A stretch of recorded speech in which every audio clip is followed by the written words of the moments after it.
Perempuan TV.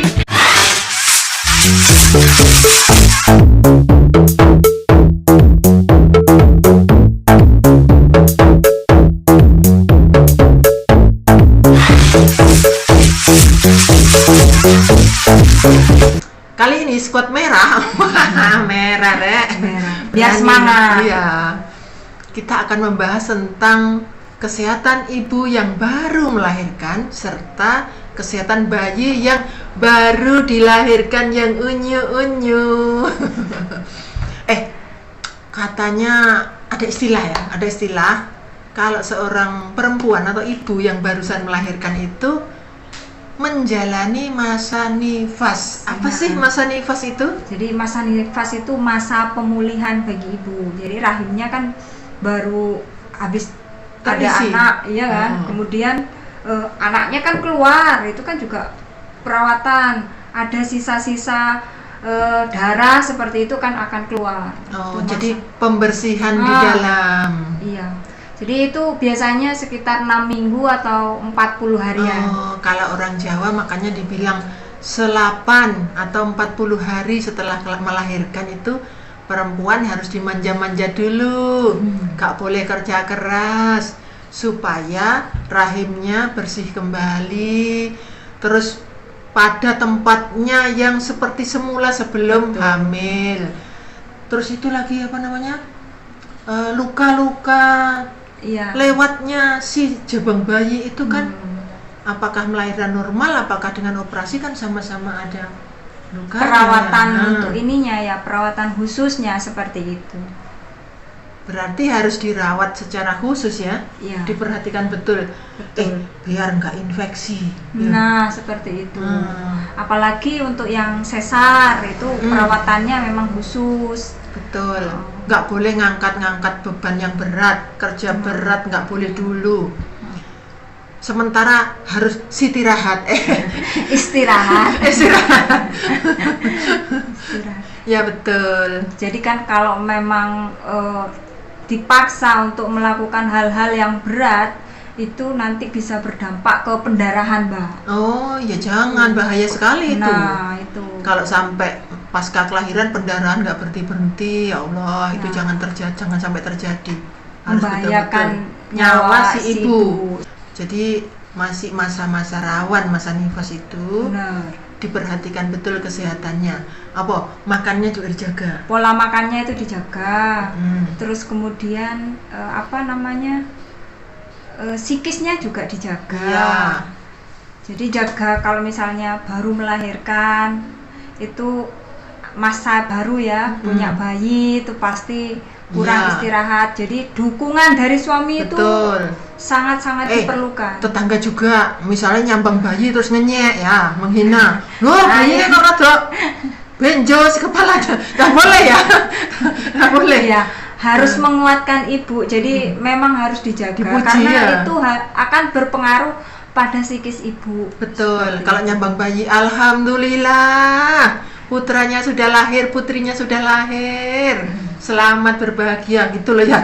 Jangan ngasal-ngasal. Itu kok benjol. Meskipun niatnya cuma bercanda, tapi kan kondisi pasca Iya. melahirkan itu biasanya lebih sensitif. Tuh nyakitin hati. Iya seperti Jangan itu. ya. Didoakan yang baik-baik supaya sehat, supaya jadi orang yang hebat, jadi orang yang baik hati dan sebagainya. Jadi si ibu ini harus menjadi istilahnya menjadi primadona ya, harus diutamakan. Iya. Kesehatannya, makannya, psikis batinnya diutamakan juga. Terus pemulihan badannya ya, itu juga diutamakan. Periksa kemana? Periksa kalau misalnya lahirannya di bidan, periksanya ya ke bidan yang menangani. Kalau misalnya di dokter, kontrolnya ke dokter kan seperti itu. Jadi terpantau kondisi setelah melahirkan Iya. itu. Kalau di puskesmas berarti ya kontrolnya ke puskesmas. Terus berarti ibu ini kan habis melahirkan. Ketika melahirkan tuh kan membutuhkan tenaga yang banyak. Betul Terus sekali. menahan sakit. Istilahnya bertaruh nyawa ya. setelah itu biasanya kan ibu itu kayak semacam ada yang lemas badannya, ada yang pengen istirahat. Nah, terus ada bayinya. Bayinya itu kalau misalnya pipis, ganti popok, si ibu ini ada loh yang jagain bayinya sendiri sampai 24 jam. Ngek, didelok sama ibunya sendiri. Lama-lama sakit perutnya. Gimana ya? Iya. Kurang istirahat akhirnya si ibu. Nah itu kalau misalnya hanya sekedar ganti popok, dukungan suami itu juga penting dalam keluarga. Apalagi dengan kondisi pasca melahirkan itu seperti itu. Jadi ibu itu juga terbantu. Betul. Bisa istirahat seperti itu. Jangan bagi tugas. Jangan bilang gini, aku wong lanang gak iso. Lek belajar mesti iso. Kan iya. Orang yang belajar itu tidak ada kata lain, semakin lama semakin sering belajar semakin bisa. Jadi jangan alasan lagi ya. Atau minta bantuan orang, misalnya suaminya sibuk, misalnya dengan membayar asisten, atau memanggil mak dukun untuk merawat, memandikan ya. Iya, seperti itu bisa juga. Jadi ibu benar-benar bisa istirahat dan terbantu sekali seperti itu. Jadi yang utama keluarga harus membantu, mendukung dan mengupayakan supaya ibu ini bahagia serta terawat, begitu ya? Begitu. Iya. Jadi pemulihannya cepat juga kalau misalnya seperti itu. Bagus ya. Terus sekarang bayinya itu kan masih imut, masih rentan. Saya itu mau tanya nih ya, kalau bayi itu makanannya apa ya? Kalau bayi biasanya setelah lahir itu ada yang namanya IMD. Apa IMD? Inisiasi menyusui dini. Jadi setelah lahiran anak itu akan ditaruh di dada ibunya. Dadanya ibunya. Dia akan mencari ini untuk menyusu untuk mencari di mana letaknya ASI. Nah, itu punya panduan sendiri ya dia ya, insting ya. Iya, seperti itu. Iya. Jadi ASI yang pertama keluar itu justru yang bagus, namanya kolostrum. Itu harus diberikan ya, nggak boleh dibuang. Kan ada yang dibuang. Itu jelek warnanya kuning, dibuang aja. Justru itu yang bagus.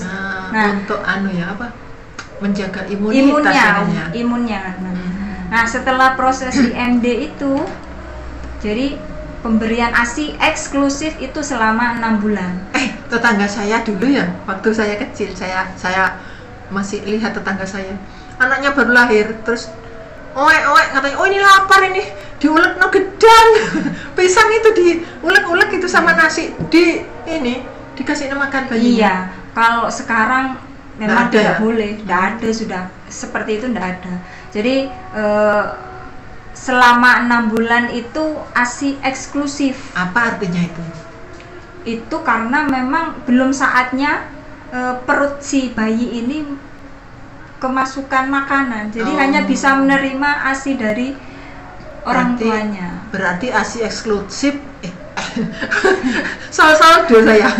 ASI eksklusif untuk bayi yang baru lahir selama mulai lahir sampai 6 bulan. Makannya khusus cuman ASI, air susu ibu. Itu aja. Nggak boleh yang lain-lain. Iya.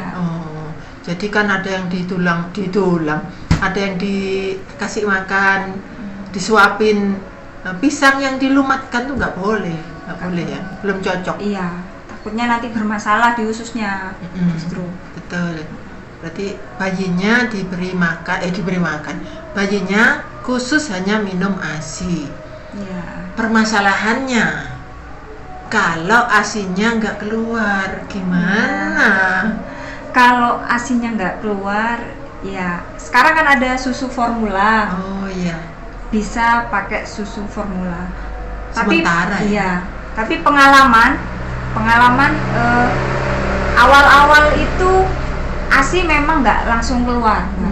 Ada yang langsung, ada yang nggak langsung. Ya, seperti itu. Jadi jeda beberapa hari, meskipun sudah memakan, minum suplemen untuk memperlancar ASI, tapi kadang ASI masih belum bisa keluar. Berarti jangan panik dulu ya kalau misalnya ASINya belum langsung keluar. Kalau panik nanti makin nggak keluar ASINya. Iya. Yang penting santai dulu, tenang dulu, diupayakan. Saya punya tips itu, Mbak. Oh, apa tuh? Tips ini jadi pengalaman pribadi saya. Jadi memang setelah melahirkan ASI-nya itu tidak keluar, padahal sudah minum ini ya, suplemen apapun itu. Ramuan pelancar ASI ya. Kemudian saya kasih sufor. Nah, kemudian Susu formula ya. Bikin sufornya itu di gelas. Jadi ketika mau menyusui anak pada posisi menyusui itu, nah dialiri pakai ini, disendoi gitu loh. Dialirkan ke payudara ibu. Sehingga ya, seolah-olah dia ini minum ASI padahal itu sebenarnya sufor. Jadi pakai apa namanya? Pakai daya upaya. Ya, seperti itu. Kali dibayar ya. Ya itu lumayan berhasil sekitar 2 harian. Akhirnya ini anak saya itu ASINya keluar lagi. Iya. Iya, karena sudah ada ini gerakan dari anak itu loh. Iya, jadi anak juga bisa membantu bagaimana ASINya ibu bisa keluar. Iya. Sedikit tips. Iya. Kalau memberikan ASI itu apa boleh misalnya yang kiri aja? Sebaiknya itu dua-duanya. Karena kan dua-duanya kan mengeluarkan kelenjar susu. Takutnya kalau misalnya tidak dikeluarkan itu akan berefek menjadi benjolan suatu saat. Oh, jadi kalau ASINya hanya diberikan yang sebelah saja, khawatirnya justru berisiko pada kesehatan ibu ya. Iya. Dan ini pernah terjadi, Mbak. Iya betul. Iya. Dan akhirnya kayak ada semacam benjolan. Itu baru terdeteksi ketika anak sudah di atas 2 tahun. Oh iya, kayak mengendap gitu ya. Iya, akhirnya ya operasi untuk pengangkatan benjolan. Iya. Terus katanya Bu Bidan ini ya, saya cuma dengar katanya Bu Bidan karena saya bukan bidan. Katanya Bu Bidan, ASI yang kanan dan kiri itu ada fungsinya masing-masing. Yang satu sebagai obat atau penguat badan atau imunitas, yang satunya itu sebagai makanan, katanya rasanya lebih manis. Jadi dua-duanya diberikan bergantian. Kalau yang satu saja nanti satunya iri.